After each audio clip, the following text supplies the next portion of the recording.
சென்னையின் ஒரு குறுகிய தெருவில் சுட்டெரிக்கும் வெயிலில் அலைந்து கொண்டிருந்தான் முத்து. அவனது சொந்த ஊர் தென் தமிழகத்தின் ஒரு வறண்ட கிராமம். வீட்டில் வயசான அப்பா, ஆஸ்துமா நோயாளி அம்மா, திருமண வயதில் ஒரு தங்கை.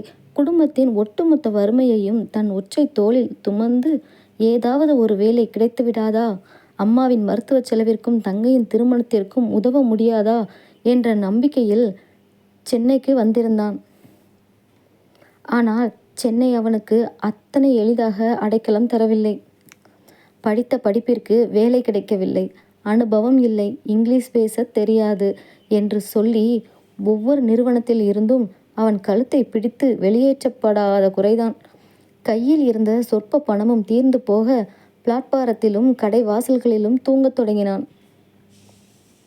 ஒரு முறை ஒரு பெரிய ஹோட்டலில் எஞ்சிய உணவை விநியோகிக்கும் இடத்தில் நின்றபோது அங்கிருந்த செக்யூரிட்டி அவனை பிடித்து தள்ளி, பிச்சைக்கார மாதிரி இங்கே வந்து நிற்காதே போ என்று எல்லோர் முன்னிலையிலும் கத்தினான். பசியை விட இந்த அவமானம் அவனது நெஞ்சை சுட்டெரித்தது. கண்ணீர் கன்னங்களில் வலிய அன்று இரவு வெறும் தண்ணீரை மட்டும் குடித்துவிட்டு படுத்தான். அப்படிப்பட்ட ஒரு இருண்ட காலத்தில் அவனது வாழ்வில் ஒரு சிறு ஒளியாக வந்தவள் கவிதா. முத்து தங்கியிருந்த பகுதிக்கு அருகில் இருந்த ஒரு சிறிய துணிக்கடையில் வேலை பார்த்து வந்தாள்.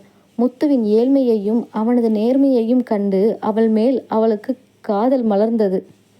முத்துவும் அவளது அன்பில் தன் மொத்த துயரையும் மறந்தான். அவள் தன் வீட்டில் இருந்து கொண்டு வரும் சிறிய டிஃபன் பாக்ஸ் உணவை அவனோடு பகிர்ந்து கொண்டாள். உங்களுக்கு சீக்கிரம் நல்ல வேலை கிடைக்கும் முத்து, நாம நல்லா வாழ்வோம் என்று அவனுக்கு நம்பிக்கை ஊட்டினாள்.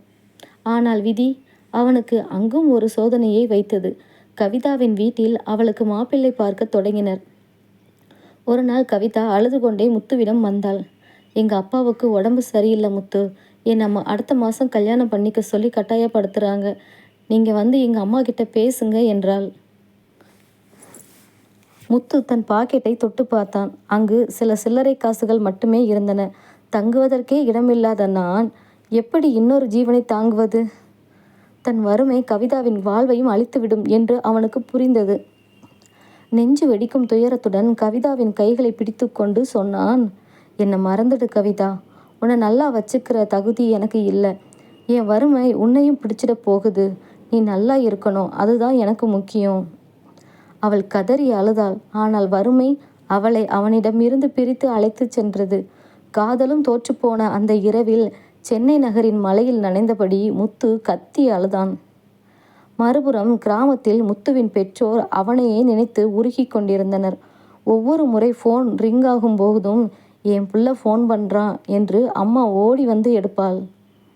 முத்து அவர்களிடம் தன் கஷ்டங்களை என்றுமே சொன்னதில்லை. நான் நல்லா இருக்கேம்மா, நல்ல சாப்பாடு, சீக்கிரம் பணம் அனுப்புகிறேன் என்று பொய் சொல்வான். ஆனால் தாயுள்ளத்திற்கு தெரியாதா? மகனின் குரலில் இருக்கும் நடுக்கத்தை அவள் உணர்ந்தாள். ஒரு நாள் முத்துவின் அப்பா தன் மனைவியிடம் சொன்னார். அவன் ஏதோ கஷ்டப்படுறான்னு என் மனசு சொல்லுதுடி. நாம பட்ட வறுமை பத்தாதுன்னு அந்த பிள்ளையையும் சென்னைக்கு அனுப்பி கஷ்டப்படுத்துகிறோமே. அவனுக்கு ஒரு வேளை சோறு ஒழுங்கா கிடைக்குமோ என்னவோ என்று கூறி அந்த வயதான தந்தை கைகூப்பி அழுதார். அம்மாவின் ஆஸ்துமா நோய் முற்றியது. ஆனால் மகனுக்கு தெரிந்தால் அவன் கவலைப்படுவான், காசுக்காக திண்டாடுவான் என்று அவனுக்கு சொல்லாமல் மறைத்தாள். நாளுக்கு நாள் மகனின் முகத்தை பார்க்க மாட்டோமா என்ற ஏக்கம் அவளை வாட்டியது. வாசலையே பார்த்து கொண்டிருந்த அவளது கண்கள் முத்துவின் பழைய சட்டையை நெஞ்சோடு அணைத்து கொண்டே இரவுகளை கழித்தன. சில மாதங்களுக்கு பிறகு முத்துவிற்கு ஒரு சிறிய கடையில் மூட்டை தூக்கும் வேலை கிடைத்தது. கைகளை பேப்பரால் துடைத்து கொண்டு தன் முதல் மாத சம்பளத்தை வாங்கியவுடன் அம்மாவுக்கு மருந்து வாங்கலாம், தங்கைக்கு ஒரு சின்ன நகையாவது எடுக்கலாம் என்ற ஆசையோடு ஊருக்கு ஓடினான். நீண்ட நாட்களுக்கு பிறகு பெற்றோரை பார்க்க போகிறோம் என்ற மகிழ்ச்சியில் அவன் வீட்டின் தெருவில் நுழைந்தான். ஆனால் அங்கே அவனது வீட்டின் முன்னால் ஒரு கூட்டம் நின்றிருந்தது. அவனது நெஞ்சு படபடவென அடித்து கொண்டது. கூட்டத்தை முட்டிக்கொண்டு உள்ளே ஓடினான். அங்கே அவனது அம்மா வெள்ளை துணி போர்த்தப்பட்டு உயிரற்று படுத்திருந்தாள். அருகில் அவனது தந்தை அழுது அழுது கண்ணீர் வற்றி சுவரோரம் பைத்தியம் பிடித்தவர் போல் அமர்ந்திருந்தார். முத்து ஓடி போய் அம்மாவின் காலடியில் விழுந்து கதறினான். அம்மா, காசு கொண்டு வந்திருக்கேம்மா, இதோ பாருமா, ஓ முத்து காசு எடுத்துட்டு வந்திருக்கேன், கண்ணை திறந்து பாருமா என்று கத்தினான். அவனது தந்தை மெல்ல எழுந்து வந்து முத்துவின் தோளை தொட்டு உடைந்த குரலில் சொன்னார், உன் காசு எங்களுக்கு வேண்டாண்டா. நீ நல்லா இருக்கணும்னு தான் அவள் கடைசி வரைக்கும் தவிச்சா. என் புள்ள பசியோடு இருப்பான், அவனுக்கு சாப்பாடு கொடுங்கடான்னு சொல்லிக்கிட்டே அவள் உயிர் போயிடுச்சுடா. நாங்கள் உன்னோட வறுமையை ஒழிக்க நினச்சோம். ஆனால் பாசத்தை காட்ட கூட நேரம் இல்லாமல் வறுமை நம்ம எல்லாரையும் பிரிச்சிருச்சுடா. முத்து தான் கொண்டு வந்த பணத்தாள்களை தரையில் வீசி எறிந்தான். அந்த பணம் அவனது அம்மாவின் உயிரையோ அவன் இழந்த காதலையோ அவனுக்கு திருப்பி தரப்போவதில்லை. வறுமையின் கொடூர பிடியில் தன் காதலையும் தாயின் பாசத்தையும் இழந்து அந்த பாலடைந்த வீட்டின் நடுவே அனாதையாய் நின்று அழுது கொண்டிருந்தான் முத்து. சுற்றிலும் இருந்தவர்களின் கண்களிலும் கண்ணீர் வெள்ளமாய் பெருக்கெடுத்தது. முத்துவின் கதறல் அந்த சின்னஞ்சிறு கிராமத்து வீட்டின் சுவர்களில் மோதி எதிரொலித்தது. தாயின் உடலை தகனம் செய்து முடித்த பின் அவனது வாழ்க்கை முற்றிலுமாக இருண்டு போனது போல் இருந்தது. அம்மா மறைந்து 1 வாரம் ஆகியிருந்தது. அந்த வீடே வெறிச்சோடி கிடந்தது. முத்து ஒரு மூலையில் முழங்கால்களை கட்டிக்கொண்டு சூனியத்தை பார்த்தபடி அமர்ந்திருந்தான்.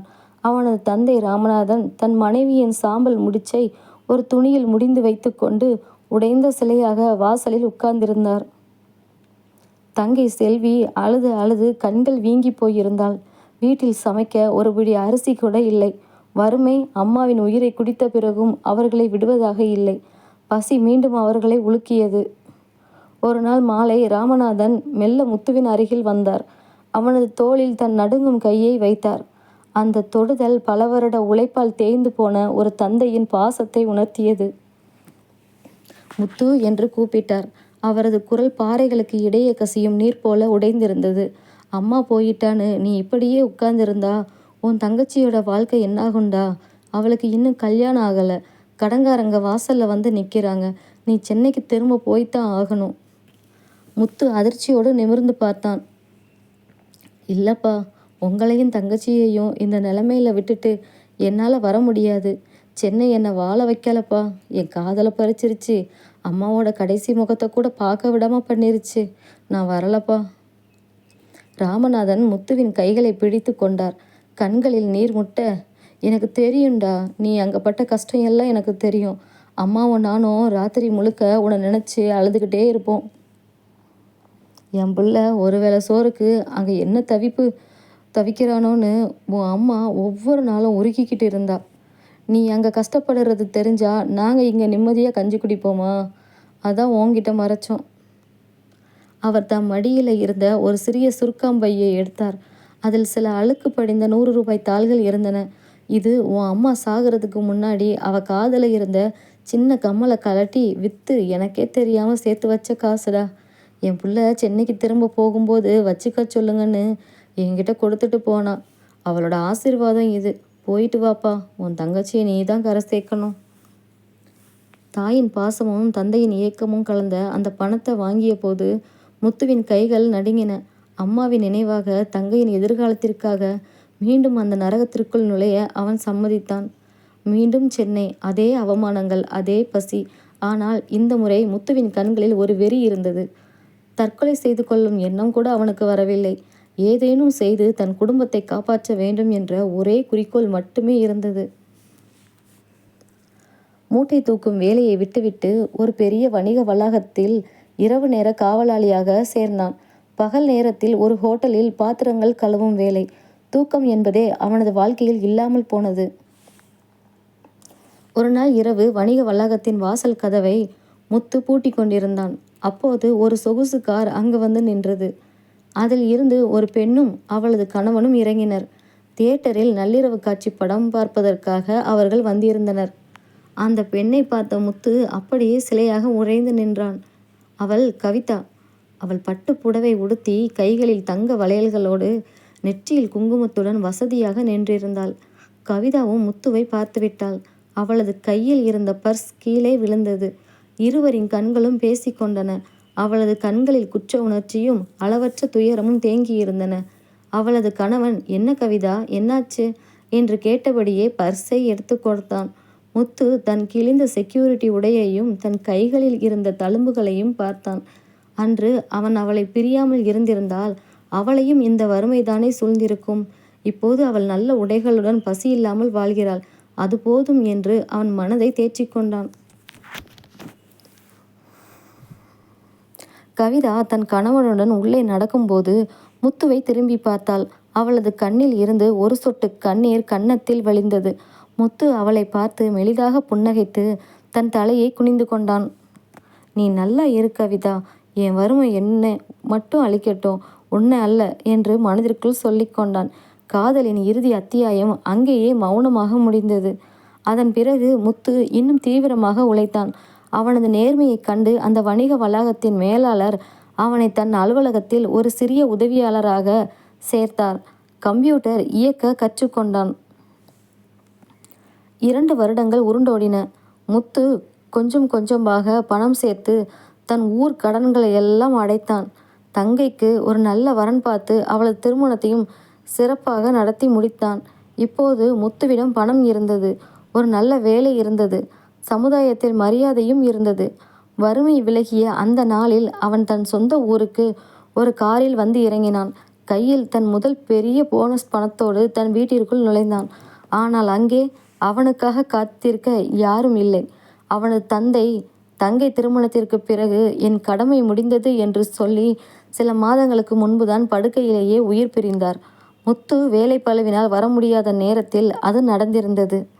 பாழடைந்த அந்த வீட்டின் சுவரில் அம்மாவின் புகைப்படத்திற்கு அருகில் இப்போது அப்பாவின் புகைப்படமும் தொங்கிக் கொண்டிருந்தது. முத்து தன் கையில் இருந்த பணப்பையை அந்த படங்களின் முன்னால் வைத்தான். முழங்கால் இட்டு அழுது கொண்டே சொன்னான், இதோ பாருங்கப்பா, இதோ பாருமா, நீங்கள் ஆசைப்பட்ட மாதிரி நான் ஜெயிச்சிட்டேன், நிறைய காசு சம்பாதிச்சிட்டேன். ஆனால் இந்த காசை வச்சு எனக்கு ஒருவேளை சோறு ஊட்டி விட நீ இல்லையேம்மா. என் தோளில் கை வச்சு போயிட்டு வாடான்னு சொல்ல நீ இல்லையேப்பா. நான் தோத்தப்போ நீங்கள் எல்லாரும் என் கூட இருந்தீங்க. ஆனால் நான் ஜெயிச்சப்போ எனக்குன்னு அழுகக்கூட யாரும் இல்லையேப்பா. வறுமை அவனிடமிருந்து எல்லாவற்றையும் பறித்து கொண்டு கடைசியில் வெறும் காகித பணத்தை மட்டுமே அவனிடம் மிச்சம் வைத்திருந்தது. முத்துவின் கண்ணீர் அந்த பணத்தாள்களின் மேல் விழுந்து நனைந்தது. பெற்றோர்களின் புகைப்படங்களுக்கு முன்னால் விடிய விடிய அழுது தீர்த்தான் முத்து. விடிந்தபோது அவனது கண்கள் இரத்தமாய் சிவந்திருந்தன. ஊர் மக்கள் சிலர் அவனை காண வந்தனர். முத்து, நீ பெரிய ஆளாயிட்டேன்னு கேள்விப்பட்டோம். ஆனால் உன் அப்பாவும் அம்மாவும் உன்னை நினச்சிட்டே தான் கண்ணை மூடினாங்க. அவங்க ஆத்மா சாந்தியடைய நீ ஏதாவது செய்யணுண்டா என்றனர். முத்து மெல்ல எழுந்து நின்றான். அவனுக்கு புரிந்தது, இனி அழுது கொண்டிருப்பதில் எந்த பயனும் இல்லைன்னு. பெற்றோர் தனக்காக தியாகம் செய்த வாழ்க்கையை வறுமையால் வாடும் மற்றும் ஒரு குடும்பத்தை காப்பாற்ற பயன்படுத்த வேண்டும் என்று முடிவெடுத்தான். தன் சொந்த ஊரில் இருந்த சொற்ப நிலத்தையும் வீட்டையும் சீரமைக்க நினைத்த முத்து தன் தங்கை செல்வியின் வீட்டிற்கு சென்றான். அண்ணனை கண்டதும் செல்வி ஓடி வந்து அவனை கட்டிக்கொண்டு கதறினாள். அண்ணா, காசு பணம் எல்லாம் இப்போ எதுக்கு அண்ணா? அம்மா போகும்போது நீ இல்லை, அப்பா சாகும்போது நீ பக்கத்தில் இல்லை. உழைச்சே உன் உடம்ப கெடுத்துக்கிட்டியே அண்ணா. எனக்கு இந்த ஆடம்பர வாழ்க்கை எதுவும் வேண்டாண்ணா, நீ எங்கள் கூடவே இருந்துடு என்று அழுது கொண்டே அவனுக்கு சாப்பாடு பரிமாறினாள். நீண்ட வருடங்களுக்கு பிறகு தன் குடும்பத்தின் இரத்தத்தின் கைகளால் சாப்பிட்ட போது முத்துவின் தொண்டையை அடைத்தது. அம்மாவின் சமையல் சுவை தங்கையின் கைகளில் தெரிந்தது. அப்போது செல்வி தன் கணவனை அறிமுகப்படுத்தினாள். அவன் ஒரு ஏழை விவசாயி. அண்ணா, இவருக்கு விவசாயத்தில் நஷ்டம், ஊரில் நிறைய பேருக்கு கடன் கொடுக்கணும். நீங்கள் கொடுத்த சீர்பணத்தை வச்சு தான் கடனை ஓரளவுக்கு அடைச்சோம் என்றால் தட்டையான குரலில். தன் தங்கை குடும்பமும் வறுமையின் விளிம்பில் இருப்பதை முத்து உணர்ந்தான். செல்வி, கவலைப்படாதே, இனி உன் அண்ணன் இருக்கேன் என்று ஆறுதல் கூறினான். சென்னையில் இருந்த தனது நிறுவனத்தின் மூலம் தன் கிராமத்து நிலத்தில் நவீன விவசாயம் செய்ய திட்டமிட்டான் முத்து. தன் தங்கை கணவனை அதற்கு பொறுப்பாளராக ஆக்கினான். கிராமத்தில் இருக்கும் ஏழை இளைஞர்களுக்கு வேலை வாய்ப்பை உருவாக்க நினைத்தான். அதற்கான பணிகளை முடித்துவிட்டு மீண்டும் சென்னைக்கு வந்தான். இப்போது அவன் ஒரு பெரிய தொழில் முனைவோர். ஒரு நாள் மாலை சென்னையில் ஒரு முதியோர் இல்லத்திற்கு நிதியுதவி செய்வதற்காக முத்து சென்றிருந்தான். வறுமையாலும் பிள்ளைகளின் கைவிடலாலும் தவிக்கும் வயதானவர்களை பார்க்கும்போது அவனுக்கு தன் அம்மாவும் அப்பாவும் நினைவுக்கு வருவார்கள். அங்கு சென்று மேலாளரிடம் பேசிக்கொண்டிருந்த போது ஒரு மூலையில் முதியவர் ஒருவர் இருமிக்கொண்டே அமர்ந்திருப்பதை கண்டான். அவரது தோற்றம் அவனுக்கு ஏதோ ஒரு பழைய நினைவை உசுப்பியது. நெருங்கி சென்று பார்த்த முத்து அதிர்ந்து போனான். அவர் கவிதாவின் அப்பா. அவரை கண்டதும் முத்துவின் கண்கள் கலங்கின. ஐயா, நீங்க கவிதாவோட அப்பா தானே? ஏன் இங்கே இருக்கீங்க? கவிதா உங்களை நல்லா வச்சிருக்கலையா என்று பதற்றத்தோடு கேட்டான். முத்துவை அடையாளம் கண்டுகொண்ட அந்த முதியவர் அவனது கைகளை பிடித்து கொண்டு கதறினார். முத்து, என்னை மன்னிச்சிடு தம்பி. அன்னைக்கு உன் வறுமையை பார்த்துட்டு என் பொண்ணை ஒரு பணக்காரனுக்கு கட்டி கொடுத்தேன். ஆனா விதி யாரையும் விடாது தம்பி. அந்த பணக்காரன் ஒரு சூதாடி. கவிதாவோட நகையை சொத்தை எல்லாம் அழிச்சான். குடிச்சிட்டு அவளை நாளும் சித்திரவதை செஞ்சான். போன வருஷம் ஒரு விபத்தில் அவன் இறந்துட்டான். அவனோட கடனுக்காக எங்களோட வீடே ஏலத்துக்கு போயிடுச்சு. அவர் கண்களை துடைத்து கொண்டே தொடர்ந்தார்.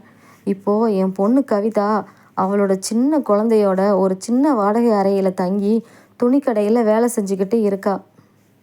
அவள் கஷ்டப்படுறத பார்க்க முடியாமல் அவளுக்கு நான் பாரமாக இருக்கக்கூடாதுன்னு தான் நான் இங்கே வந்துட்டேன் தம்பி. அன்னைக்கு உன்னை ஏழைன்னு ஒதுக்குனேன்.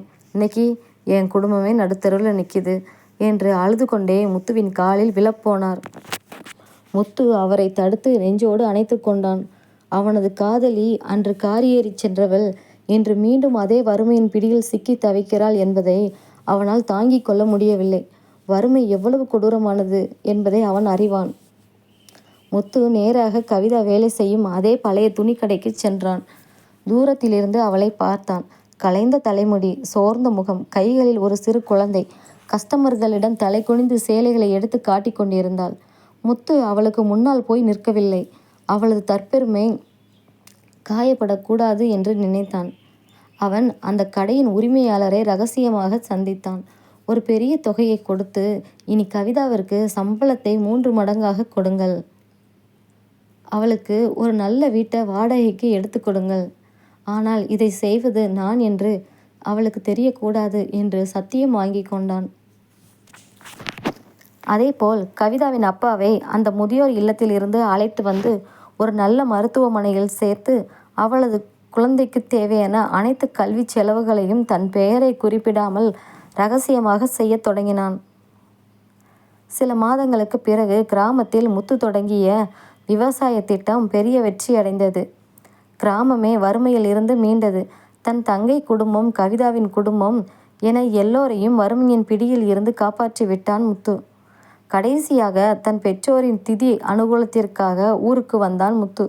காம்பவுண்டு சுவர்கள் கட்டப்பட்ட தன் பழைய வீட்டின் வாசலில் அமர்ந்திருந்தான்.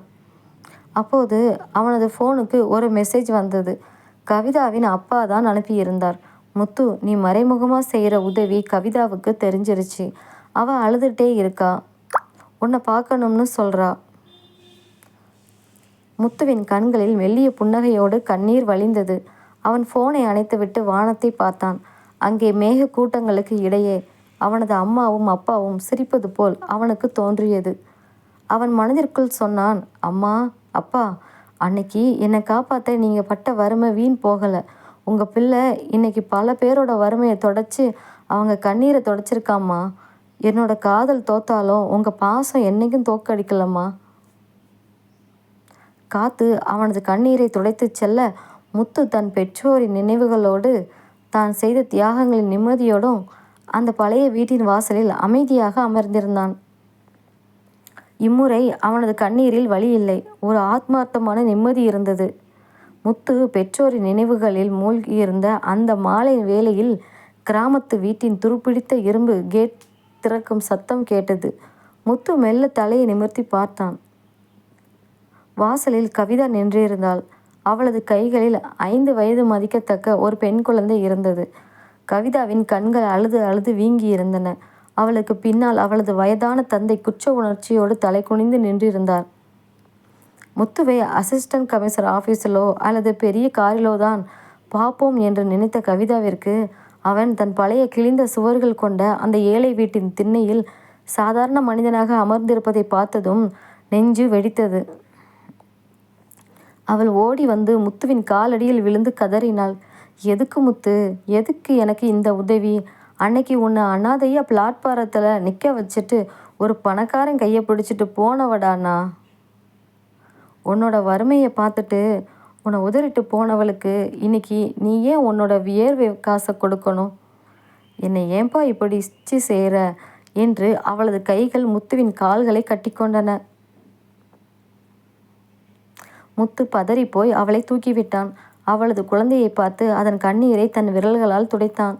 கவிதா, அன்னைக்கு நீ என்னை விட்டுட்டு போகலை. வறுமை தான் உன்னை என்னிடமிருந்து இழுத்துட்டு போச்சு. அன்னைக்கு என்கிட்ட காசு இருந்திருந்தா நான் உன்னை விட்டிருப்பேனா? இல்லை நீ தான் என்னை விட்டிருப்பியா? எல்லாமே இந்த வறுமை செஞ்ச சதி கவிதா. அதில் உன் மேலே என்ன தப்பு இருக்கு என்று மிகவும் நிதானமாக கூறினான் முத்து. அப்போது கவிதாவின் அப்பா முத்துவின் கைகளை பிடித்து கொண்டார். முத்து, என் பொண்ணோட வாழ்க்கை நரகமாக போனதுக்கு அன்னைக்கு நான் எடுத்த தப்பான முடிவு தான் காரணம். இன்னைக்கு அவள் அனாதையாக நின்னப்போ அவளுக்கு கடவுள் மாதிரி நீ தான் வந்து நின்று இருக்க. என் பொண்ணையும் இந்த சின்ன குழந்தையையும் உன்னோட நிழலில் ஏற்றுக்க முடியுமா தம்பி? இதுக்கு மேலே இவளுக்கு ஒரு நல்ல வாழ்க்கை தர்ற தகுதி இந்த உலகத்தில் யாருக்குமே இல்லை என்று கைகூப்பினார். முத்து மெல்ல திரும்பி சுவரில் இருந்த தன் அம்மா அப்பாவின் புகைப்படங்களை பார்த்தான். அவன் மனதிற்குள் ஒரு குரல் கேட்டது. முத்து, அன்னைக்கு வறுமையால் நம்ம எல்லாரும் பிரிஞ்சோம். இன்னைக்கு உன்கிட்ட எல்லாம் இருக்கு. உன்னை நம்பி வந்த ஒரு ஜீவனை கைவிட்றாதடா என்று அவனது அம்மா சொல்வது போல் இருந்தது. முத்து கவிதாவை பார்த்தான். அவளது கண்களில் இன்னும் அந்த பழைய காதல் அப்படியே மிச்சம் இருந்தது. முத்து கவிதாவின் கையை பிடிக்கவில்லை. அவளது குழந்தையின் பிஞ்சு கரங்களை மெல்ல தன் கைகளில் பற்றி கொண்டான். கவிதா, நாம் இழந்த நாட்கள் இனி திரும்ப வராது. ஆனால் இனிமே வர்ற நாட்களில் உனக்கோ உன் குழந்தைக்கோ எந்த கஷ்டமும் வராமல் பார்த்துக்க வேண்டியது ஏன் பொறுப்பு. என் வீட்டோட மகாலட்சுமியா நீயும் உன் குழந்தையும் உள்ளே வாங்க என்றான். கவிதா தன் கைகளால் முகத்தை மூடிக்கொண்டு விம்மி அழுதாள். ஆனால் அந்த அழுகையில் அன்னைக்கு இருந்த வழி இல்லை. ஒரு பெரிய நிம்மதி இருந்தது. சில நாட்களுக்கு பிறகு அந்த பழைய வீட்டின் முற்றத்தில் பெற்றோரின் புகைப்படங்களுக்கு முன்னால் ஒரு எளிய முறையில் முத்து கவிதா திருமணம் நடந்தது. தங்கை செல்வியும் அவளது கணவனும் முன்னின்று அந்த திருமணத்தை நடத்தினர். முத்து தன் குழந்தையை நெஞ்சோடு அணைத்து கொண்டான். அவளுக்கு மீனாட்சி என்று தன் அம்மாவின் பெயரை சூட்டினான். அன்று மாலை முத்துவும் கவிதாவும் அந்த வீட்டின் மொட்டை மாடியில் அமர்ந்திருந்தனர். கிராமத்து வயல்வெளிகளில் இருந்து குளிர்ந்த காற்று வீசியது. முத்து கவிதாவின் தோளில் கையை போட்டபடி சொன்னான். வறுமை நமக்கு எல்லாவற்றையும் கற்றுக் கொடுத்துச்சு கவிதா. காசோட அருமையையும் கற்றுக் கொடுத்துச்சு. காசை விட பாசம்தான் பெருசுன்னு புரிய வச்சிருச்சு. கவிதா முத்துவின் நெஞ்சில் தலை சாய்த்து கொண்டாள். வானத்தில் எப்போதும் இல்லாத அளவு பௌர்ணமி நிலவு பிரகாசமாக ஒளி வீசியது. முத்துவின் வாழ்வில் இத்தனை காலம் சூழ்ந்திருந்த வறுமை மற்றும் பிரிவின் இருண்ட நிழல் முற்றிலும் மறைந்து ஒரு புதிய விடியலின் ஒளி அவனது இல்லத்தையும் இதயத்தையும் நிரப்பியது. முத்துவின் திருமணத்தோடு புயல் ஓய்ந்து விட்டதாக நினைத்த வேளையில் விதி தன் ஆட்டத்தை அவர்களின் வாழ்வில் ஆரம்பிக்கிறது. திருமணம் முடிந்து சில மாதங்கள் ஓடின. முத்து, கவிதா, அவளது தந்தை மற்றும் குழந்தை மீனாட்சி என அந்த பழைய வீடு ஒரு வழியாக பாசத்தால் நிறைய தொடங்கியிருந்தது. கவிதாவின் மகள் மீனாட்சியை தன் சொந்த மகளாகவே பார்த்தான் முத்து. அவளை ஒரு நல்ல பள்ளியில் சேர்த்தான். ஒவ்வொரு நாளும் வேலை முடிந்து வரும்போது அவளுக்கு பிடித்த மிட்டாய்களையும் பொம்மைகளையும் வாங்கி வருவதில் அவனுக்கு அத்தனை சந்தோஷம்.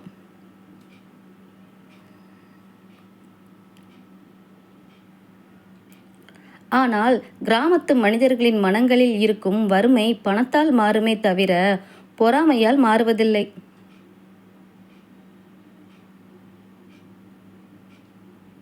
ஒரு நாள் ஊர் திருவிழா. முத்து தன் குடும்பத்தோடு கோயிலுக்கு சென்றிருந்தான். அங்கே ஊர் மக்கள் சிலர் கவிதாவையும் முத்துவையும் பார்த்து ரகசியமாக பேசத் தொடங்கினர். அதில் ஒரு முதியவர் சத்தமாகவே சொன்னார், என்னதான் முத்து காசு சம்பாதிச்சாலும் அடுத்தவன் பெத்த பிள்ளைக்கு தகப்பன்னு பேர் எடுத்துட்டான் பாத்தியா? உலகத்தில் இல்லாத பொம்பளையா? இவன் காசுக்கு வேற நல்ல பொண்ணே கிடைச்சிருக்காதா? எவனோ ஒருத்தன் கைவிட்டவளை கூட்டிட்டு வந்து குடும்பம் நடத்துகிறான். அந்த வார்த்தைகள் கவிதாவின் காதுகளில் ஈயத்தை காய்ச்சி ஊற்றியது போல் இருந்தது. அவளது கண்கள் கலங்கின. முத்துவின் கைகளை பிடித்து கொண்டு அங்கிருந்து அழுது கொண்டே ஓடி வந்தாள். வீட்டிற்கு வந்ததும் கவிதா கதறி அழுதாள். முத்து, என் பாஸ்ட் உங்களோட கௌரவத்தை கெடுக்குது. நான் உங்களுக்கு ஒரு பாரமாக இருக்கேனோன்னு தோணுது முத்து. என்னை ஏற்றுக்கிட்டதுக்காக ஊரே உங்களை பழிக்குதே. முத்து கவிதாவின் கைகளை பற்றி கொண்டான். கவிதா, யார் என்ன வேணா பேசட்டும், இந்த முத்துவுக்கு நீயும் மீனாட்சியும் தான் உலகம். உங்கள் 2 பேரோட கண்ணீரை துடைக்கிறதுக்காக இந்த ஊரே என்னை எதிர்த்தாலும் நான் கவலைப்பட மாட்டேன் என்று அவளுக்கு தைரியம் கூறினான். மறுபுறம் முத்து கிராமத்தில் தொடங்கிய விவசாய திட்டம் மற்றும் துணிக்கடை தொழிலில் சில சதி ஆலோசனைகள் நடந்தன. முத்துவின் வளர்ச்சியை பிடிக்காத சில உள்ளூர் அரசியல் புள்ளிகள் அவனது நிலத்திற்கு வரும் தண்ணீரை தடுத்து நிறுத்தினர்.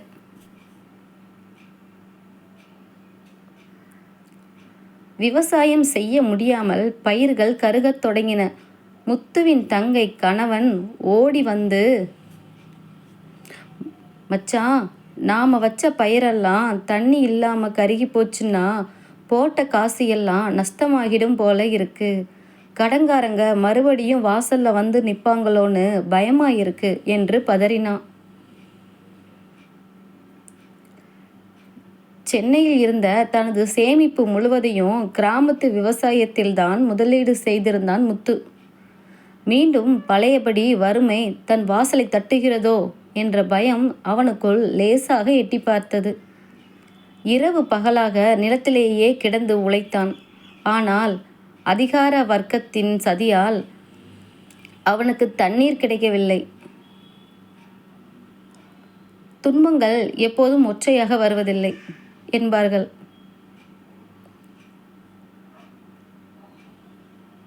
ஒரு நாள் நள்ளிரவு குழந்தை மீனாட்சிக்கு கடுமையான காய்ச்சல் ஏற்பட்டது. உடல் நெருப்பாய் கொதித்தது. கிராமத்து ஆஸ்பத்திரியில் காட்டிய போது குழந்தைக்கு ஏதோ தீவிரமான இரத்த குறைபாடு இருக்கு தம்பி, உடனே சென்னைக்கு கூட்டிட்டு போங்க, போய் பெரிய ஆஸ்பத்திரியில் சேர்க்கணும்,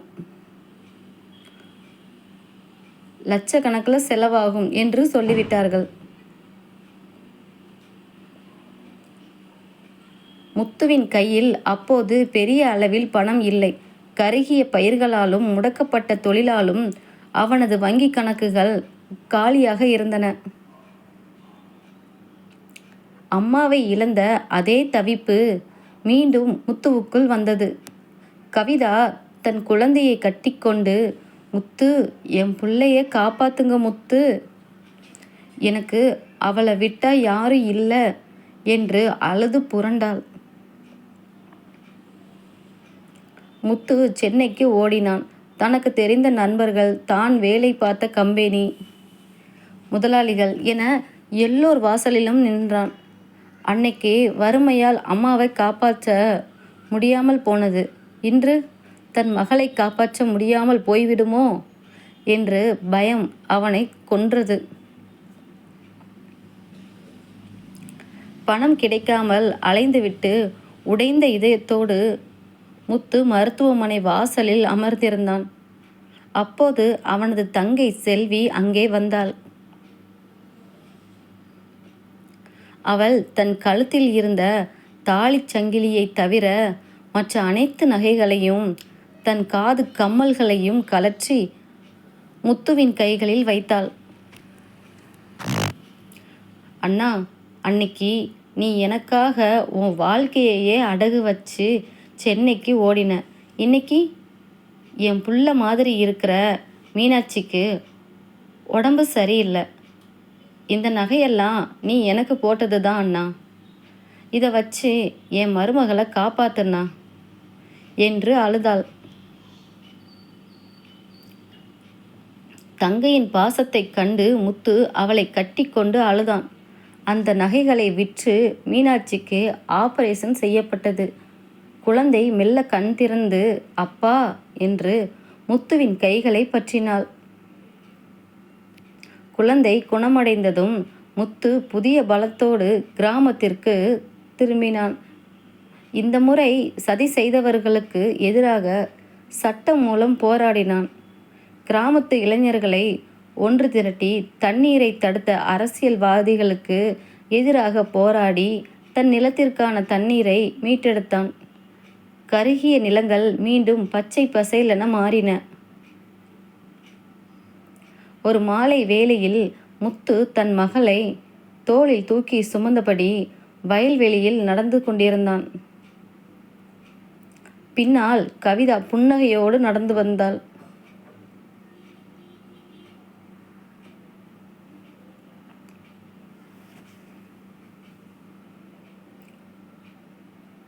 அப்போது ஊரில் முத்துவை தப்பாக பேசிய அதே முதியவர் எதிரே வந்தார். அவர் முத்துவின் கைகளை பிடித்து கொண்டு, என்னை மன்னிச்சிடு தம்பி, அன்னைக்கு தெரியாம பேசிட்டேன். உன்னை பெத்தவங்க கொடுத்து வச்சவங்கப்பா. நீ இந்த ஊருக்கே ஒரு நல்ல பிள்ளையா இருக்க என்று கண் கலங்கினார். முத்து வானத்தை பார்த்தான். சூரியன் மறைந்து கொண்டிருந்தாலும் அவனது வாழ்வில் இருந்த கஷ்டங்கள் எல்லாம் மறைந்து பாசத்தாலும் தியாகத்தாலும் செதுக்கப்பட்ட ஒரு அழகான குடும்பம் அவனுக்கு முன்னால் நின்றது. வறுமையும் அவமானங்களும் எத்தனை முறை அடித்தாலும் உண்மையான அன்பின் முன்னால் அவை தோற்றுத்தான் போகும் என்பதை முத்துவின் வாழ்க்கை மீண்டும் நிரூபித்தது. மீனாட்சியின் உயிரை காப்பாற்றி நிலத்தின் நீரையும் மீட்டெடுத்த முத்துவின் வாழ்வில் விதி இன்னும் ஒரு இறுதி பரீட்சையை எழுதத் தொடங்கியது.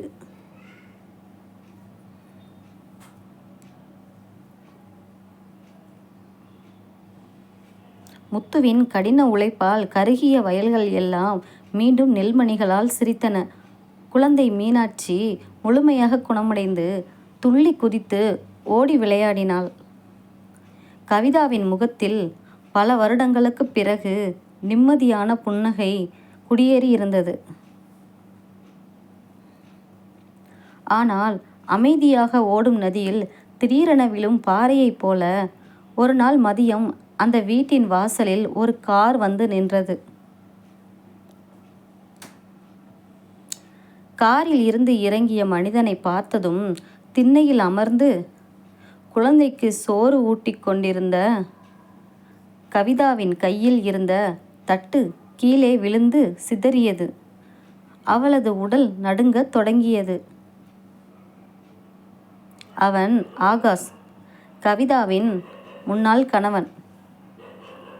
அவன் விபத்தில் இறந்துவிட்டதாகத்தான் எல்லோரும் நினைத்திருந்தனர். ஆனால் கடன்காரர்களுக்கு பயந்து விபத்து நாடகம் ஆடிவிட்டு பல வருடங்கள் தலைமறைவாக இருந்திருக்கிறான். இப்போது முத்து பணக்காரனாக உயர்ந்து விட்டதை அறிந்து கவிதாவையும் குழந்தையையும் பகடைக்காயாக்கி முத்துவிடம் பணம் பறிக்க திரும்பி வந்திருந்தான். அவன் திமிராக நடந்து வந்து மீனாட்சியின் கையை பற்ற இழுத்தான். என்ன கவிதா, நான் செத்துட்டேன்னு நினச்சிட்டு இவங்க குடும்பம் நடத்துறியா? இவ ஏன் ரத்தம், ஏன் புள்ள, இவளை இங்கிருந்து கூட்டிட்டு போகத்தான் வந்தேன் என்று கத்தினான்.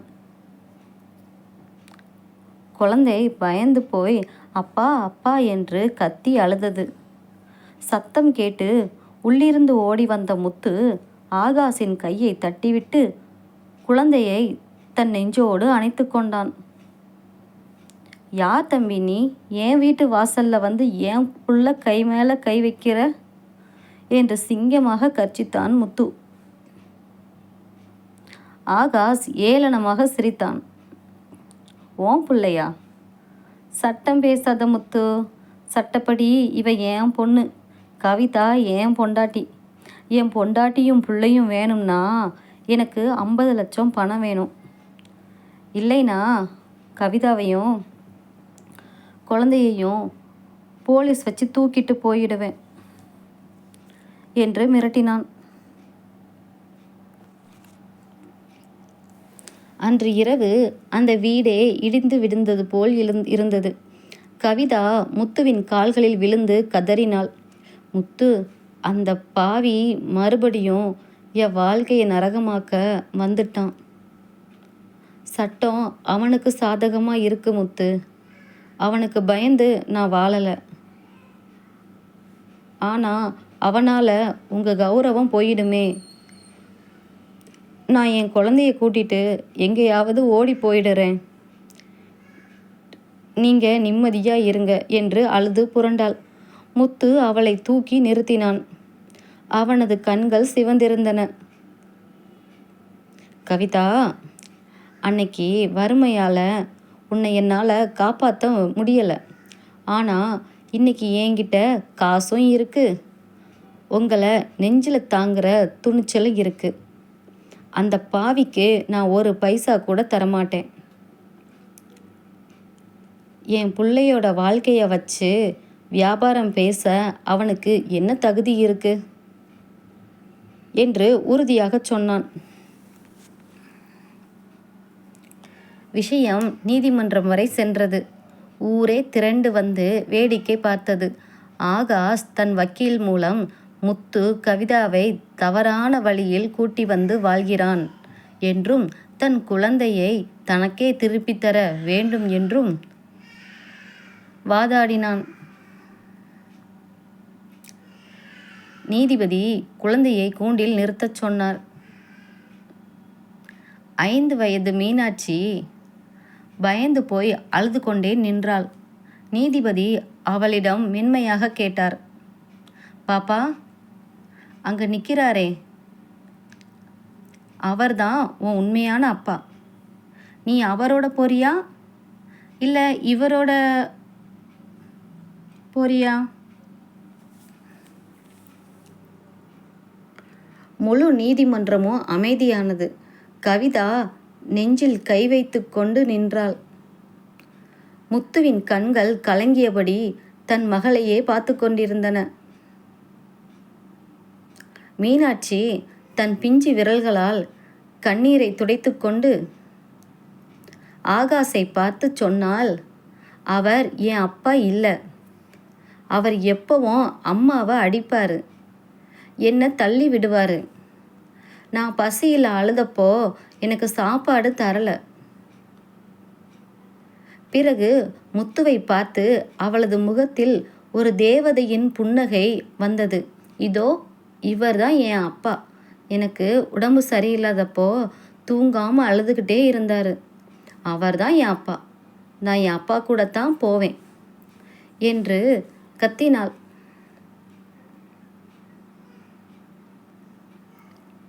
அந்த குழந்தையின் வார்த்தைகள் நீதிமன்றத்தில் இருந்த பலரின் கண்களில் கண்ணீரை வரவழைத்தது. நீதிபதியும் நெகிழ்ந்து போனார்.